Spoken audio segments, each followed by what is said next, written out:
మనం జ్ఞాపకం చేసుకుంటున్నప్పుడు ప్రతి ఆ యొక్క కుటుంబ సందర్భంలోనూ కూడా జ్ఞాపకం చేసుకుంటాం. ఏంటంటే యవన కాలంలో పుట్టినటువంటి కుమారుడు బలవంతుని చేతిలోని బాణముల వంటి వారు అనేటటువంటిది. అంటే అంత ఆరోగ్యంగా మరి బిడ్డలు ఉంటారనేటటువంటిది ఎవరి ప్రయత్నం మరి నాగరాజు గారు జెస్సీ దంపతులు మరి దేవుడు ఏర్పాటు చేసుకుని మొదటి సంతానంగా చక్కని కుమార్తె, చక్కని తెలివితేటలో భయభక్తులు, అదే రీతిగా మరి యొక్క చక్కని కుమారుడు రెండవ సంతానంగా మరి దేవుడైతే అనుగ్రహించారు. ప్రియులారా, ఆ యెహోవా అనుగ్రహించినటువంటి ఆ యొక్క స్వాస్థ్యము ఎవరంటే కుమారులు ఎవరంటే యెహోవా అనుగ్రహించేటటువంటి స్వాస్థ్యము, గర్భఫలమేమో ఆయన ఇచ్చేటటువంటి బహుమానం. ఏదేమైనప్పటికీ కూడా ప్రియులారా, రెండు విషయాలను కూడా మనం ఆలోచన చేస్తూ ఉన్నప్పుడు అయితే మరి వారు చక్కగా మరి దేవుని యొక్క విధానాల్లో ఆయన బలిష్టమైనటువంటి హస్తాల కింద చక్కనైనటువంటి భయభక్తులు, ఆరోగ్యవంతులుగా, జ్ఞానవంతులుగా ఎదగాలనేటటువంటిది ప్రతి తల్లిదండ్రుల యొక్క ఆలోచన అయి ఉంటుంది. అయితే ప్రియులారా, మన యొక్క చిన్న బిడ్డలు చిన్న వయసులో చూడండి ఇప్పుడు ఈ విధంగా మన యొక్క చక్కగా మరి వెళ్ళి ప్రార్థన చేసి వచ్చారని చెప్పేసి చాలా సంతోషంగా వారు చెప్తా ఉన్నారు. అదే ప్రియులారా, మన యొక్క చిన్న వయసులో చూసినప్పుడు అలాగే ఇంకా దినేష్ ఉన్నాడు అనుకోండి, వచ్చిన పాస్టర్ గారికి ప్రార్థన చేస్తాడు. కాబట్టి ఈ రకమైనటువంటి యొక్క విషయాలు అయితే ప్రియులారా, అదే విధానము ఎక్కడి వరకు పెంచాలంటే ఎవరి ప్రాయం గతించిపోయి వారి వివాహ వయసు వచ్చే వరకు కూడా ఆ రకమైనటువంటి విధానంలో బిడ్డలు పెంచవలసినటువంటి బాధ్యత ఎవరి మీద ఉన్నదంటే తల్లిదండ్రుల మీద ఉన్నది. ఎవరి మీద ఉన్నదండి? తల్లిదండ్రుల మీద ఉన్నది. కాబట్టి ప్రియులారా, మరి ఇప్పుడు ఆ బిడ్డలకు ఏం చెప్పినప్పటికీ కూడా అది అంతగా మరి వారి యొక్క విషయానికి వెళ్ళదు. మరి పాస్టర్ గారు కూడా సిక్ అయిపోయినప్పుడు ఈ సండే స్కూల్ పిల్లలు అందరూ వచ్చి ఏం చేశారు, పాస్టర్ గారి కోసము ప్రార్థన చేశారు. అది ఆ గ్రూప్లో పెడితే చాలా మంది ఆ యొక్క ప్రేయర్ చూసి చాలా ఆశ్చర్యపోయినటువంటి పరిస్థితి. ఎందుకంటే ప్రియులారా, ఇంటి రీతిగా అనేటువంటి భయభక్తులు ఎవరు నేర్పుతున్నారని చెప్పి సాక్ష్యం చెప్పినప్పుడు సండే స్కూల్ టీచర్లు నేర్పుతున్నారు. ఈ పరిధి వరకు నేర్పుతున్నారు. మరి ఇంటికి వెళ్ళిన తర్వాత ఏం నేర్పుతున్నారు?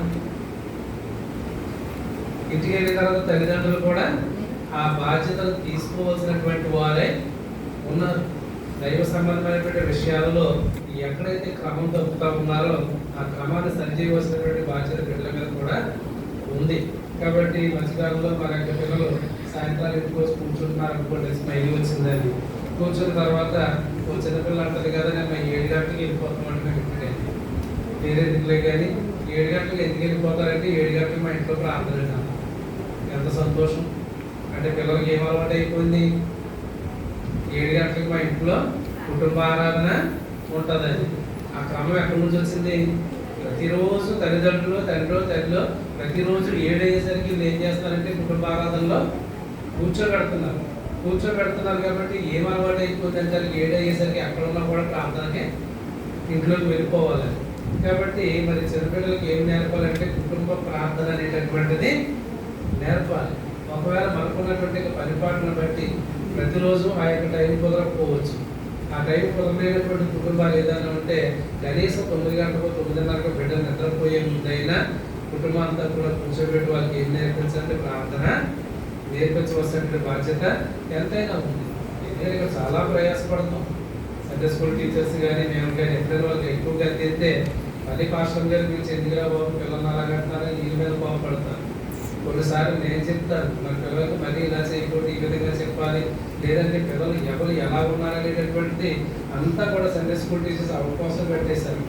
అయితే అధికమైనటువంటి అంటే కొంతవరకు మాత్రమే మరి వాళ్ళు చెప్పగలరు. మిగతా అంతా ఎవరు తీసుకోవాలని బాధ్యత తల్లిదండ్రులే తీసుకోవాలి. తీసుకుని ప్రియులారా, అటు రీతిగా మరి ఆ బిడ్డలు పెంచితే వాళ్ళు ఎప్పటికీ కూడా ఎటువంటి వారు ఉంటారంటే విధేయత కలిగినటువంటి బిడ్డలుగా వాళ్ళు ఉంటారన్నమాట. ఫిలిప్పీలకు రాసినటువంటి పత్రిక 2వ అధ్యాయము 8వ వచనాన్ని మనం చూసినప్పుడు, మరియు ఆయన ఆకారమందు మనుషులుగా కనబడి మరణం పొందినంతగా, అనగా శిలువ మరణం పొందినంతగా విధేయత చూపిన వాడై తన్ను తాను తగ్గించుకోలేను. ఎవరి గురించి చెప్తున్నారు ఈ మాట? ప్రభువైన యేసుక్రీస్తు వారి గురించి. మరి యేసుక్రీస్తు వారిని మనం మాదిరిగా చూపించాలి మన బిడ్డలకి. ఎవరు చూపించాలండి? చిన్ననాటి నుంచి కూడా యేసుక్రీస్తు వారిని అంటే ఆయన దేవుడు, మన దేవుడు నమ్ముకోవాలి, యేసుక్రీస్తు నామములో ప్రార్థన చేయాలి, ఇవన్నీ ఎలా చెప్తున్నామో బాలుడై ఉన్నప్పటి నుంచి కూడా ప్రభు అయినటువంటి యేసుక్రీస్తు వారు తల్లిదండ్రులకు ఏ విధంగా లోబడ్డాడో, ఏ విధంగా తల్లిదండ్రులకు విధేయత చూపించాడో ఆ విషయాన్ని మనం ఎవరికి నేర్పించాలంటే పిల్లలకి నేర్పించాలి.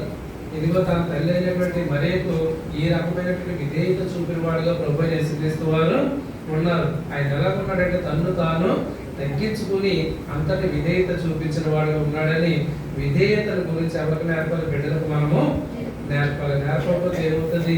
తిమోతికి రాసిన 2వ పత్రిక 3వ అధ్యాయము 2వ వచనం చూడండి. ఎలాగనగా మనుషులు స్వార్థప్రియులు, ధనాపేక్షులు, బింకములాడువారు, అహంకారులు, దోషకులు, తల్లిదండ్రులకు అవిధేయులు, కృతజ్ఞత లేని వారు, అపవిత్రులు. ఇవన్నీ కూడా మనకు ఆలోచన చేస్తున్నప్పుడు చాలా లక్షణాలు చెప్తున్నాడు.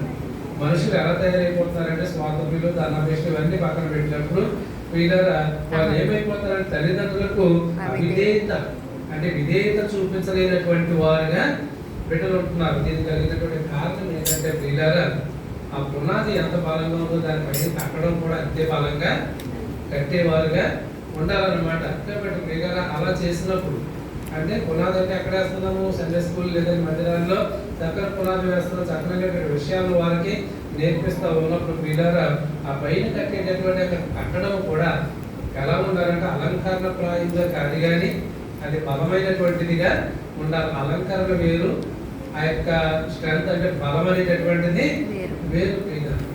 కాబట్టి రెండింటికి గోడ కట్టినా, ఒంటింటికి గోడ కట్టినా, లోపల సిమెంట్ పెట్టినా, సిమెంట్ కాకుండా అడుసుపెట్టి కట్టినా, లేదంటే చిన్న ఇటుకలతో కట్టామా, పెద్ద ఇటుకలతో కట్టామా, సిమెంట్ ఇటుకలతో కట్టామా, ఏం చేస్తామనేటటువంటిది ఎవరికీ తెలియదు.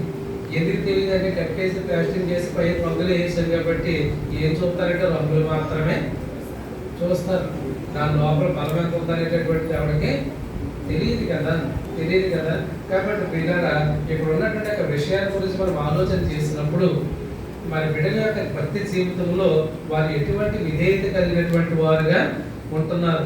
ఆయన తల్లిదండ్రుల విషయంలో, మీ యొక్క బంధువులు లేదా మీ కుటుంబాల్లో పెద్దల విషయంలో, వారు చదువుకునేటటువంటి యొక్క పాఠశాలలో తోటి విద్యార్థులు లేదా టీచర్స్తో ఎలా ఉంటున్నారు, లేదంటే పిల్లల సంఘంలో ఉన్నటువంటి ఆ యొక్క పెద్దలతో ఎలా ఉంటున్నారు అనేటటువంటి యొక్క విషయాలన్నింటినీ కూడా పిల్లల ఆ యొక్క తల్లిదండ్రులు చాలా జాగ్రత్తగా చూసుకోవాల్సినటువంటి వారే ఉన్నారు. అలా లేకపోతే ఏమవుతుంది అంటే పిల్లల చిన్ననాటి నుంచి విధేయతను నేర్పించకపోతే, చిన్ననాటి నుంచి విధేయత అనేటటువంటి వినయము, విధేయత అనేటటువంటి ఆ యొక్క మాటలు. కాబట్టి వినయ విధేయతలు అనేటటువంటి దినాన బిడ్డల్లో చాలా మందిలో లోపిస్తూ ఉన్నాయి. కాబట్టి వాక్యం ఎంత ప్రధానంగా నేర్పుతున్నామో వినయ విధేయతలు కూడా అంతే ప్రధానంగా నేర్పవలసినటువంటి వారమై ఉన్నాం. అది చాలా ప్రాముఖ్యమైనటువంటి ఆ యొక్క విషయం. లేకపోతే ఏమవుతుంది అంటే వాళ్ళు ఎదిగిన తర్వాత తల్లిదండ్రులకు ఏమైపోతుందంటే అవిధేయులు అయిపోయేటటువంటి యొక్క పరిస్థితి ఉంటుంది. కాబట్టి యోబు గ్రంథము 28వ అధ్యాయము, యోబు గ్రంథము 28వ అధ్యాయము 12వ వచనం చూడండి. అయితే జ్ఞానము ఎక్కడ దొరుకును? ఎక్కడ దొరుకుతుంది జ్ఞానం? వివేచన దొరికేటటువంటి స్థలము ఎక్కడనున్నది? ఎక్కడ ఉన్నదని క్వశ్చన్ వేస్తున్నాడు అక్కడ యోబు గ్రంథంలో. కాబట్టి జ్ఞానం రోడ్డు మీద దొరికితే పొందుతుంది కదా, దొరుకుతుందా? దొరకదండి. జ్ఞానం అనేటటువంటిది అంత ఈజీగా దొరికేటటువంటిది కాదు. కానీ జ్ఞానం రావడం కోసం మన బిడ్డలకు ఏం చేస్తాం? కొంత సాధన మనము చేస్తూ ఉన్నాం. వారికి ఉన్నటువంటి జ్ఞానం బట్టి, దేవుడు వారికి ఇచ్చినటువంటి తెలివితేటలను బట్టి, దేవుడు వారికి ఇచ్చినటువంటి ఆసక్తిని బట్టి వాళ్ళు ఇంకా ప్రయోజకులు అవ్వాలంటే ఏం చేయాలనేటటువంటిది మనం చెప్తా ఉన్నాం. స్కూల్లో మాస్టర్ లేదా అక్కడ పక్క మీద రాసి ఇచ్చేసారు అనుకోండి, దాని ఇంటికి వచ్చిన తర్వాత చేతనైతే మీరు, లేకపోతే ప్రైవేట్ పెట్టి ఇంకో ప్రైవేట్ టీచర్ ఎవరో ఒక సాధన చేయిస్తేనే ఆ సబ్జెక్ట్ అనేటటువంటి బిడ్డలకి అర్థమవుతా ఉన్నది. కాబట్టి ప్రియులారా అలా కాకుండా జ్ఞానం దొరుకుతుంది అనుకోండి బయట ఎక్కడైనా సంతలో కానీ స్కూల్లో కానీ ఇక్కడ జ్ఞానం అమ్మబడును అని ఎవరైనా బోర్డు పెట్టాడు అనుకోండి, ఈ చదివించవలసిన అవసరం ఏమైనా ఉంటుందా? వెళ్ళే జ్ఞానం కొనుక్కొచ్చేస్తాం కదా, వెళ్ళే జ్ఞానాన్ని కొనుక్కు తెచ్చేస్తాం. కాబట్టి ప్రియులారా ఆ పరిస్థితి అయితే లేదు కదా. జ్ఞానం అనేటటువంటి ఎప్పుడు కూడా ప్రియులారా మనం కష్టపడి సంపాదించుకోవాల్సినదే ఉన్నది.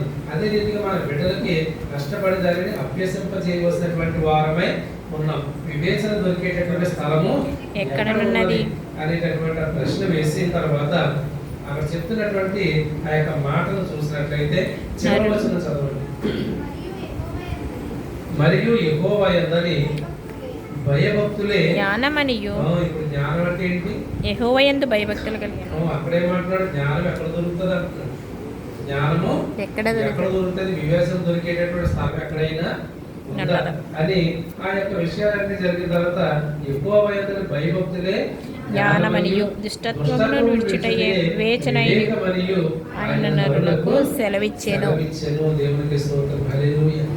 కాబట్టి ప్రియులారా మన బిడ్డలకి జ్ఞానం కావాలన్నా, వివేచన కావాలన్నా, వివేకం కావాలన్నా, వినయ విధేయతలు కావాలన్నా ఇవన్నీ కూడా లభించడానికి ఒకే ఒక కారణం ఏంటంటే వీళ్ళకి ఏం కావాలంటే యెహోవా యందని భయభక్తులే కావాలి. ఎప్పుడైతే బిడ్డలు యెహోవా యందు దేవుని యందు భయభక్తులు కలిగినటువంటి వారుగా ఉంటారో వారికి ప్రియులారా తప్పనిసరిగా జ్ఞానం అనేటటువంటిది వస్తుంది. కాబట్టి జ్ఞానం అనేటటువంటి దేవుడు అనుగ్రహిస్తే చాలు. జ్ఞానం అనేది దేవుడు ఇస్తే చాలు, మిగతా అన్ని రంగాల్లో బిడ్డలు ఆటోమేటిక్గా ఎదగలిగే వారుగా ఉంటారు. ఆ తర్వాత మనం ఆలోచన చేసినప్పుడు సామెతల గ్రంథం 2వ అధ్యాయము 5వ వచనాన్ని మనం చూసినప్పుడు యెహోవా యందు భయభక్తులు కలిగి ఉండుట ఎట్టిదో నీవు గ్రహించెదవు, దేవుని గూర్చిన విజ్ఞానము నీకు లభించును. జ్ఞానం ఎవరిస్తారంట? యెహోవాయే జ్ఞానం ఇచ్చేవాడు. తెలివియు వివేచనయు ఆయన నోట నుండి వచ్చును. ఆయన యథార్థవంతులను వర్ధిల్ల చేయును. దేవునికి స్తోత్రం, హల్లెలూయా. కాబట్టి ప్రియులారా మన బిడ్డలు వర్ధిల్లాలంటే, మన బిడ్డలు జ్ఞానవంతులుగా ఉండాలంటే ప్రియులారా చేయవలసిన పని ఏంటంటే మనం యథార్థమైనటువంటి జీవన విధానాన్ని కలిగినటువంటి వారుగా ఉండాలి. యథార్థమైనటువంటి హృదయంతో దేవుని మనము ప్రార్థన చేసేటటువంటి వారుగా ఉంటే ప్రియులారా ఒక కుటుంబం వర్ధిల్లడం అంటే ఏంటండి? బిడ్డలు ఎదిగి ప్రయోజకులు కావటం, బిడ్డలు ఎదిగిన తర్వాత ప్రయోజకులు కావటం, అదే కుటుంబం వర్ధిల్లడం అంటే. కాబట్టి ప్రియులారా మన యొక్క విషయాలు మనం ఆలోచన చేస్తూ ఉన్నప్పుడు ఇంకా పై మాట ఏం చెప్పాడంటే యెహోవాయే జ్ఞానం ఇచ్చేవాడు. దేవునికి స్తోత్రం, హల్లెలూయా. ఏమంటాడు? జ్ఞానం ఎక్కడ దొరుకుతుంది, వివేచన లభించేటటువంటి స్థలం ఎక్కడైనా ఉందా అని అంటే అది ఎక్కడ ఉందంటే దేవుని దగ్గరే ఉంది. ఆయనే జ్ఞానం ఇవ్వాలి, ఆయనే జ్ఞానాన్ని మనకి ఇవ్వాలి. అదే సామెతల గ్రంథము 15వ అధ్యాయం 20వ వచనాన్ని మనం చూసినప్పుడు జ్ఞానం గల కుమారుడు తండ్రిని సంతోషపెట్టును, బుద్ధిహీనుడు తన తల్లిని తిరస్కరించును. కాబట్టి ప్రియులారా ఇటువంటి విషయాలన్నీ కూడా ఎదిగిన తర్వాత జరగకూడదంటే చిన్ననాటి నుంచి కూడా మన బిడ్డలు ఏం చేయాలండి? దైవ సంబంధమైనటువంటి జ్ఞానంలో మన బిడ్డలు మనము పెంచే వారముగా ఉండాలి. అలా పెంచితే ప్రియులారా మరి ఆరోగ్యం కూడా ఇచ్చేటటువంటి వాడు ఆయనే. ఆరోగ్యం ఆయనే ఇస్తాడు. జ్ఞానము వివేకము కూడా యెహోవా నోట నుండి వస్తుందంటే, నోట నుండి వస్తుందంటే ఆయన పలుకు పలికితే చాలు. ఈ బిడ్డ జ్ఞానవంతుడు కావాలి అని దేవుడు ఒక మాట సెలవిస్తే చాలు. అమూల్యమైనటువంటి జ్ఞానాన్ని దేవుడు ఆ బిడ్డలకి అనుగ్రహిస్తారు ప్రియులారా. కానీ అందరికీ అటువంటి జ్ఞానం ఉన్నదంటే ఎవరికి ఉండేటటువంటి తావుని బట్టి దేవుడు వారికి జ్ఞానం అనుగ్రహిస్తూ ఉంటాడు. కాబట్టి ప్రియులారా మనకంటే మన బిడ్డలు జ్ఞానవంతులుగానే ఉన్నారు చెప్పుకోవాల్సి వస్తే, ఎందుకంటే జనరేషన్ బట్టి ఒక విషయాలను బట్టి. అదే బిడ్డలు ప్రియులారా మన యొక్క పాడైపోవడానికి లేదనుకుంటే ప్రియులారా దేవుని యొక్క విధానాలకి దూరం అయిపోవడానికి అనేటువంటి కారణం ఏంటంటే మన చిన్నప్పుడు లేనటువంటి టెక్నాలజీ అంతా కూడా ఇప్పుడు ఉండటం వలన, మన చిన్నప్పుడు లేనటువంటి సౌకర్యాలన్నీ కూడా బిడ్డలకి ఇప్పుడు ఉండటం వలన, అనేక రకాలైనటువంటి విషయాలు ఉండటం వలన ఏమవుతూ ఉన్నారంటే పిల్లలు ఎదిగి కొద్ది దేవుని యొక్క విధానానికి దూరం అవుతూ ఉన్నారు. అట్టి రీతిగా కాకుండా అన్న తన కుమారుడిని అడిగిన రీతిగా కుమారుని దేవుడు అనుగ్రహించినప్పుడు ఎట్టి రీతిగా తన తీర్మానం తీసుకున్న తీర్మానం ప్రకారమే బిడ్డని పెంచిందో అట్టి రీతిగా ప్రియులారా మన బిడ్డలను పెంచితే వాళ్ళు ఎదిగిన తర్వాత ఆ కుటుంబాన్ని మార్చడమే కాదు ఒక సమాజాన్ని మార్చేటటువంటి ప్రవక్తలుగా వీళ్ళందరూ కూడా తీర్చబడతారు. కాబట్టి ప్రియులారా మరి అటువంటి యొక్క కృప, అటువంటి ధన్యత, అటువంటి జ్ఞానం, అటువంటి ఆ యొక్క ఆరోగ్యం మరి దేవుడు మన యొక్క చనిపెట్టుకు దయచేయాలని చెప్పేసి తెలియజేస్తూ నేను ఆ మాటలు ముగిస్తున్నాను. ఈ కొద్ది మాటలు దేవుడు దీవించి ఆశీర్వదించును గాక. ఆమేన్. సకలాశీర్వాదములకు కారణభూతుడైన మా దేవ, ప్రేమ కలిగిన గిన్నెలైన మరి ఎంతవరకు జరిగినటువంటి నా ప్రభు మరి భూమికి అంతటి బట్టి ప్రార్థన చేస్తున్నాను. వెళ్ళినటువంటి వాక్యమును బట్టినైనా జ్ఞానం ఇచ్చే దేవుడు, వివేకము, వివేచన సమస్తలను కూడా బిడ్డలుగా నా తండ్రి అనుగ్రహించేటటువంటి దేవుడు నీవైనటువంటి సత్యము నా తండ్రి ఈ రాత్రి నేను తెలుసుకోవడానికి మీరు ఇచ్చిన కృపను బట్టి వందనాలు తండ్రి. కుమారుడు యెహోవా అనుగ్రహించి స్వాస్యము గర్భఫలం ఎక్కువవచ్చు బహుమానం అని నా తండ్రి మరి మీరు సెలవిచ్చిన రీతిగా మీరు ఇచ్చినటువంటి నా తండ్రి చక్కటి బహుమానాలను బట్టి ప్రార్థన చేస్తున్నాను. పెద్ద కుమార్తె అయితే నా ప్రభు రోజు కొంత బలహీనతగా ఉందనైనా ఈ రాత్రి బిడ్డగా నా తండ్రి కావాల్సిన స్వస్థత ఆరోగ్యాన్ని నా ప్రభుత్వ నా తండ్రి వేగన నా తండ్రి మరి మీరు దయచేసి వేడుకుంటున్నాను ప్రభు స్తోత్రాలు. అదే రీతిగా నా తండ్రి నాగరాజు గారిని బట్టి జెస్సీని బట్టి ప్రార్థన చేస్తున్నాను. ఇదిగో నా ప్రభు మరి వారు చేస్తున్నటువంటి జీవనోపాధి నా ప్రభు యొక్క పని బిజినెస్ అంతటినీ దీవించి ఆశీర్వదించి మరి వేడుకుంటున్నాను ప్రభు. వారు చేసి కూడా కావలసినటువంటి కొంచెం ఆరోగ్యాన్ని మీరు అనుగ్రహించారు, ఇంకా పరిపూర్ణమైన ఆరోగ్యం మీరు అనుగ్రహించండి. వారు ప్రార్థించే రీతిగా నేను సంతానముగా నా తండ్రి చక్కని కుమారుడు నా ప్రభు మరి రియో నా ప్రభు మరి మీరు నా తండ్రి అనుగ్రహించారు. ఈ రోజునైనా నూతన సంవత్సరమైన దయా కిరీటాన్ని నా తండ్రి మరి మీరు బిడ్డగా ధరింపు చేసినటువంటి ఈ యొక్క సంతోషంలో నా ప్రభు సంఘానికి పిలుచుకున్నైనా ఏర్పాటు చేసినటువంటి కోరికలు బట్టి వందనాలు. ఈ యొక్క నా ప్రభు మరి సన్నిధిలో నా తండ్రి సంఘం యొక్క సమక్షంలో ఈ యొక్క కేక్ కటింగ్ కార్యక్రమాన్ని నా తండ్రి మరి బిడ్డ జరిగిస్తూ ఉండగా పరిశుద్ధాత్మ దేవుడు వారి హస్తాలు మీ హస్తాల నుంచి దీవించి మీ చిత్తమైతే మీ యొక్క రాక ఆలస్యమైతేనైనా ఇటువంటి సంతోషకరమైన జన్మదినోత్సవం అనేకం జరిగించుకుని మీ నామాన్ని మహిమపరిచే బిడ్డగా ఆ బిడ్డను దీవించి ఆశీర్వదించమని చిన్న ప్రార్థన అంగీకరించమని తండ్రి యొక్క కుమారుని యొక్క పరిశుద్ధాత్మ యొక్క నామములో ప్రార్థన చేసి అడుగుతున్నాము పరమ తండ్రి. ఆమేన్.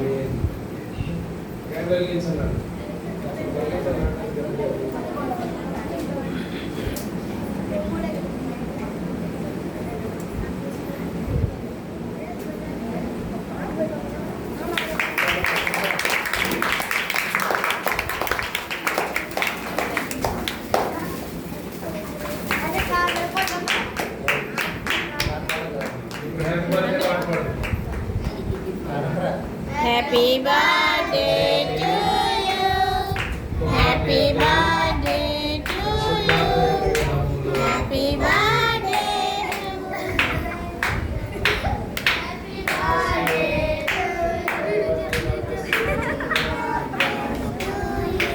Happy birthday to you.